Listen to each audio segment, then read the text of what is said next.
Cedar Point is truly a place like no other. Like, where else can you be on a beach in Ohio with an absolutely massive amusement park right next to you? It's kind of odd, but in the best way possible. It's the best park I've ever been to, and I definitely recommend visiting here if you can. But today I'm going to be talking about a specific aspect of Cedar Point, and probably the most well known, and that is the roller coasters. I'm going to be ranking all the coasters at Cedar Point from worst to best. Yeah, I know, so original. But anyways, there are two coasters that I didn't get to. And one of those is Wilderness Run, the park's Intamin Kiddie Coaster. And actually Intamin's first coaster overall. Now the reason I didn't get to this one is simply because I was too tall for the ride, and I didn't really want to use a parent's child just to get a credit. I just felt like that would have been, you know, a little weird. I mean, I'm not judging you if you do that. I just didn't really want to go through all that hassle just to get a kiddie credit. And the other one I didn't get to is, well, you know. But anyways, let's get into the list of the roller coasters at Cedar Point ranked. Coming in number 14 is Corkscrew, the park's Aero Looper. I gotta say, this is the definition of a bad roller coaster. It's rough as toast, there's tons of headbanging, and the airtime hill after the drop is very jarring. This coaster is just uncomfortable in my opinion, and if I ever come back here, I will be skipping out on this one. Coming in at number 13 is Woodstock Express, the park's Vekoma Jr. coaster. In my opinion, this is a pretty good roller coaster for kids, and even some families can get a little bit of a kick out of this one. The helix at the beginning could be a little intense, which is surprising to me because it's a kiddie coaster. But in the end, I can't rank it higher because, well, it's a kiddie coaster. I've said that like 3 times. But anyways, moving on. Coming in number 12 is Cedar Creek Mine Ride, the park's Aero Mine Train. This is a pretty good coaster for families. There's only one flaw with this coaster, and that is it's a little bit janky. But I don't blame it because it was built in 1969. The helix at the end was better than I was expecting though. Coming in at number 11 is Iron Dragon, the park's Aero Suspended coaster. There are some rough transitions on this coaster, but honestly, I don't really care. These types of coasters are a dying breed, and I really hope they keep this one around. And it just celebrated its 35th anniversary recently. But yeah, I really hope they do keep this one around just for the history.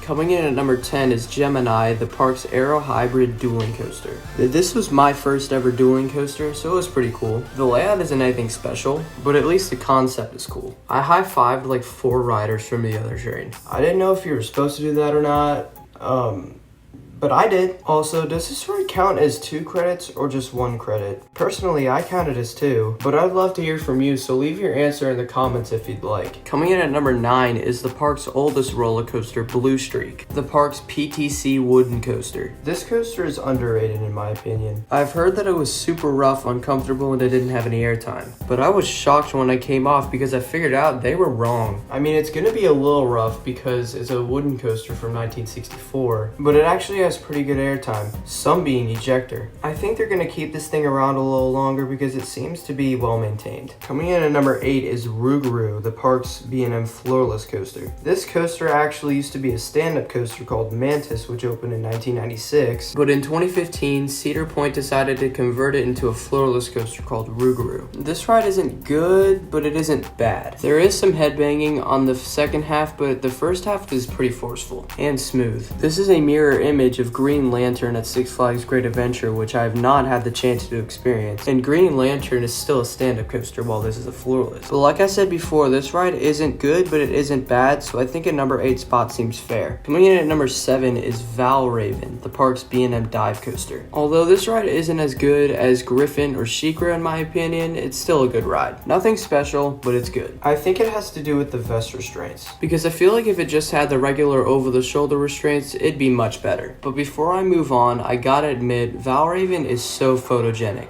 I really enjoy taking pictures of this ride. But anyways, moving on. Coming in at number 6 is Gatekeeper, the park's B&M wing coaster. This coaster is pretty underrated in my opinion. People say that this ride is forceless as crap, but I think the opposite. I actually grayed out on this ride. And yes, I grayed out on a wing coaster. Those near misses with the keyholes are pretty terrifying to be honest. And that wing over drop is pretty cool too. And this ride is actually pretty forceful even after the mid-course. This is overall my favorite wing coaster. I mean, I've only ridden 2, so it doesn't really matter. But yeah, I'm gonna move on so this video isn't a decade long. Coming in at number 5 is Raptor, the park's B&M invert. This is my second favorite invert I've ridden behind Montu. This ride is forceful as dude. I grayed out twice on this ride, but the first gray out was stronger than the second one. All the valleys of this ride gave good positive G's. The only flaw with this ride is the transition into the final brake run. Just make sure to lean your head forward during that moment. But other than that, this ride is great. Coming in at number 4 is my dad's least favorite roller coaster, Magnum XL-200, the park's Aero Hypercoaster. This ride is so janky, but it's so good. I almost think the jankiness and roughness gives it character. For example, the airtime on those final hills and even some of the first hills is unlike any airtime I've ever experienced. It's very abrupt. It's not like the airtime that you'll find on something like an RMC. This ride is pure fun, and that Magic Seat definitely lives up to the hype. Coming in at number 3 is Millennium Force, the park's Intamin Giga Coaster, and the first Giga Coaster ever built. Although this ride isn't super forceful, it's still a great ride. Those floater hills are really fun, the overbanks are quick, those low to the ground turns just show how fast you're going, that speed hill gives a quick pop of ejector. This ride is just awesome. Also, that lift hill probably gives you the